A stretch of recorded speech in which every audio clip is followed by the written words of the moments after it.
I wanted to play Kara Foster because I had never been given the opportunity to do anything like this before. You know, if anyone has followed my career, most of what I've done has been very musical based. And at the time, I was so hungry to see if I could just stand on my own 2 feet as an actor and do something drastically different.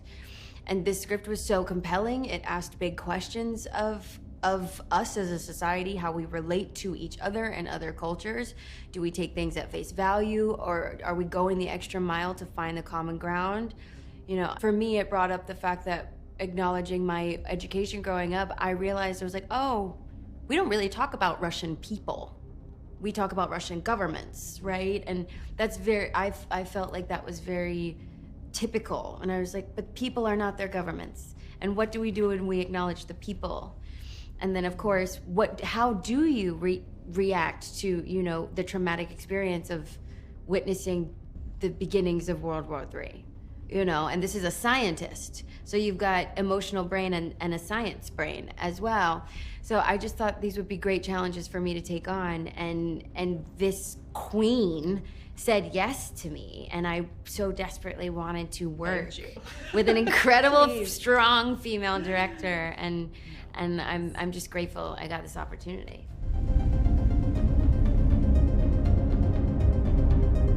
It was my honor to work with this one, and my unbelievable, spectacular cast. Yes, and in terms of why this movie, you're right about the prescience of it, and I do think that it was allowing me to play in a playground I had not played in before, with thousands of VFX shots, space, ISS specifically, which is a fascinating thing that we as humans do. And it's a place where we played well together with adversaries, and Russians and Americans have been up there saving each other's lives, getting along, working, you know, shoulder to shoulder for decades. And that what an amazing, you know, petri dish of what humanity is capable of. And they, you know, do sort of fascinating things and love each other and trust each other until they are told not to. And so there was something about that to me. Like, can you maintain your humanity when you're being told, you know, that your survival very much depends on somebody else going away, right? And somebody else not being around. And how barbaric that is, right? Because that isn't what they're doing up there, right? Yeah. That's not what they're supposed to be doing up there. And there is true sort of love, you know, that these folks have for each other. So, it just sort of distills, I guess, things like war or nationalism. It distills it into a group of 6 people who are told to play those directives out in real time. And I guess that just sort of like, you know, brings up a lot of questions about what's happening in our world today.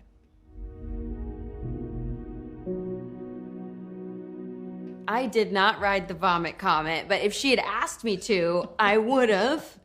I would have needed some anxiety medication for it, but I would have done it for her. You know, I honestly went back to basics and watched a lot of YouTube videos and listened to a lot of like firsthand accounts from, you know, astronauts and cosmonauts who have done this. It's their life's work. But simulating zero gravity is very different than actually being in it. And I think every muscle in your body is working very hard to achieve the idea of weightlessness. And misconception, you are not in control of your limbs in zero gravity. That's right, like that's right. You're just not. Like it takes you wherever it wants to. That's right. So No I think control. that was really fun to explore and play with. Yeah. And you know, you had to sort of wrangle all of us. There were 6 of us in a tiny space. Because kudos to our production design, like they really recreated to the best of their ability the International Space Station, which is something I don't know that I've seen another production do before. Right. I think that that was a goal of mine, was to not make space feel sort of like aspirational. You know, like it sometimes sci-fi just goes in the very sort of, you know, clean lines and sort of metal and there's a bit of a perfection thing going on there. And I wanted the exact opposite. I want completely messy, because that's actually what the ISS looks like. There's dirty. layers and layers of stuff. Nobody's like going to clean the ISS. There's kind of more important It's a lot stuff of to dust be doing. up there. There's Just so much saying. dust. There's like ketchup packets. It's crazy from like time immemorial.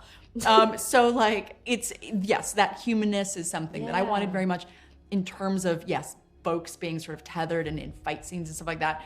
That was tricky because I think audiences are used to seeing very quick fighting action reaction stuff. Yeah. And I think up there, what we were sort of charged with was still giving the audience what they want in that way, but like, you're not gonna move that fast. And in fact, if you move really, you know, in one direction, you keep moving in that direction unless something stops you. Yeah. So that's like, you know, so we're sort of having to like play within those confines a little bit and still make it feel like an exciting fight scene. So it was tricky, but folks really like this one who knows what to do, I think being a dancer and just living in her body was just phenomenal at it, as were my other actors. It was fun to think about, you know, the physics in the fight scene. You know, it's not just, I'm gonna throw my body at you, or, you know, now I'm gonna use my leg to do this thing. It's not that at all. It's like, okay, I'm gonna let the inertia take me this way, and then I'm gonna, hi-ya,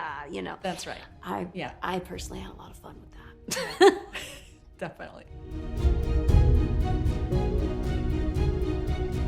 I think if anyone's followed my career, and first of all, thank you to all the folks who seem to like me so far. I appreciate you, and it's partially because of you all that I get to continue to make movies. But I think if you know anything about me, it's that I've, you know, prided myself on versatility, and I'm a very versatile dancer and performer in my theater work, and I don't see any reason for that not to be the case in my on-screen work as well.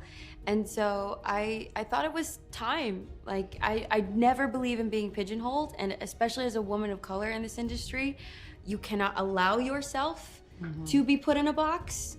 And this is the way that I chose to try and combat that, which is to just show people I have more to offer, right? And I, by no stretch of the mind, think that everything I do is going to be an immediate slam dunk. But if I don't try, that, to me, I'm not holding the door open, right? So I have to continue to hold the door open, not only for myself, but for other people coming up behind me. And this is part of that. So I just ask people to keep an open mind, darlings.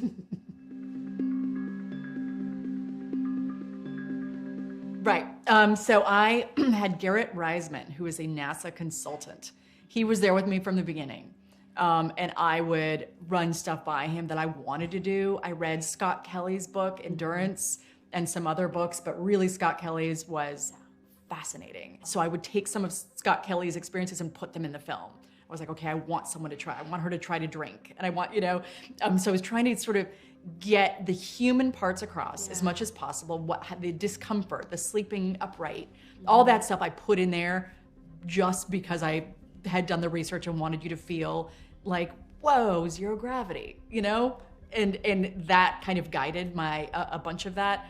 In terms of realism, there is some stuff that doesn't happen that couldn't happen. So I won't tell you specifically because I don't want you to see like all my cards, but there are gonna be some uber smart people out there who are like, come on, quit it.